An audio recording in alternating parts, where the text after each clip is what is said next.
புதுச்சேரியில் பாஜக கட்சி வளர்வதற்காக பல சேவைகள் செய்து வந்த சட்டமன்ற உறுப்பினர் ஜான்குமார் எம்எல்ஏவிற்கு தற்போது பாஜக மேலிடம் அமைச்சர் பதவி தர முன்வந்துள்ளது. விரைவில் ஜான்குமார் எம்எல்ஏ அமைச்சர் ஆகிறார். பட்டாபிஷேகத்திற்கு தயாராகும் ஜான்குமார் சுமார் 30 ஆண்டுகளாக தான் செய்யும் தொழில் முதல் அரசியல் வரை பேசு பொருளாக இருந்து வருபவர் ஜான்குமார். பிரதமர் மோடி, மத்திய உள்துறை அமைச்சர் அமித்ஷா, பாரதிய ஜனதா தேசிய தலைவர் JP நட்டா, கட்சியின் அமைப்பு பொதுச் செயலாளர் சந்தோஷ்ஜி, புதுச்சேரி மாநில பாரதிய ஜனதா மேலிட பொறுப்பாளர் நிர்மல் குமார் சுரானா, புதுச்சேரி பாஜக தலைவர் செல்வகணபதி MP ஆகியோரின் ஆசியும் அன்பையும் பெற்றவர் ஜான்குமார்.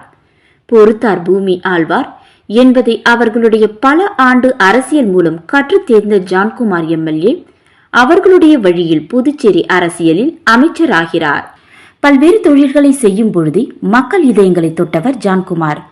அரசியலுக்கு வந்த பிறகு அரசியல் தலைவர்களின் நெஞ்சங்களிலும் அவர் நிறைந்திருந்தார்.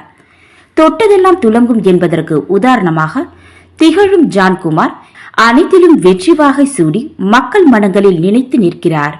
லேட்டா வந்தாலும் லேட்டஸ்டா வருவேன் என்ற பஞ்ச் டயலாக் போல 4 வருடங்கள் கழித்து அவரை தேடி அமைச்சர் பதவி வருகிறது. சட்டமன்ற அமைச்சர் அலுவலகத்தில் பட்டாபிஷேகம் அவருக்கு காத்திருக்கிறது. விரைவில் அமைச்சர் ஜான்குமார் என்ற முழக்கம் புதுச்சேரியின் பட்டி தொட்டியெல்லாம் பட்டையை கிளப்ப போகிறது. அமெரிக்காவிற்கு டிரம்ப், ரஷ்யாவுக்கு புடின், இந்தியாவுக்கு மோடி என்ற வரிசையில் புதுச்சேரிக்கு ஜான்குமார் என்ற அடையாளத்தை அவர் தனக்கே உரிய முத்திரையுடன் பதித்து இருக்கிறார்.